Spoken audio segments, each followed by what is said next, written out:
There was a little misunderstanding because my godchild's birthday party was today, but it was with a bunch of kids, so I didn't get an invite until yesterday. When I got that invite, I immediately thought of this girl named Sofia, who I met at church a couple of weeks ago and who was making friendship bracelets last weekend. We got to talking because I love making friendship bracelets too. And I told her that this week I would bring all of my strings so I could show her a different kind of friendship bracelet making. So then naturally I was in a conflict because I finally got invited to my godchild's birthday party. So what should I do? Should I go to my godchild's birthday party because it's my godchild? Or should I keep my promise to this 10-year-old kid who's expecting me to be there?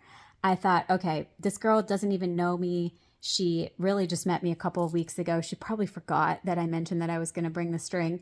But I thought about it and I was like, absolutely not. Absolutely, I am going to maintain my promise to this kid in the off chance that she remembers that we talked about this last weekend. So I told my godchild's parents that I wasn't going to go to her birthday party. I go to church instead. I don't see this family at church. So I'm like, you know what?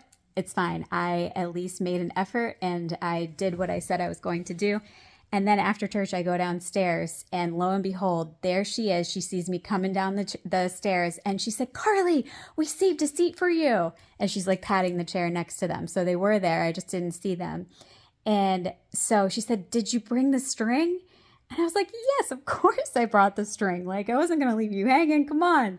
So then we had the best time making friendship bracelets. And she insisted on showing me how to make the one she was making. And I showed her a different kind that I knew how to make. And now basically we're best friends. And in the middle of all of this, she stops me and she says, I don't look forward to coming to church on Sundays at all. They take forever. It's not something I look forward to. But this week, this Sunday, I was looking forward to it the entire week. I mean, come on.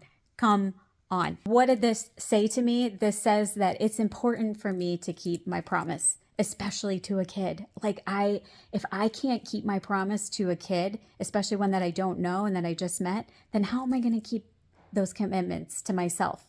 Like, it was my number one priority to bring that string or not. And whether or not she was there, whether or not she remembered this conversation, it was besides the point. I already maintained my promise. And that wasn't just a promise to her. It was also a promise to myself to show up in the way that I want to show up each and every day. And it starts with making friendship bracelets with a 10-year-old kid.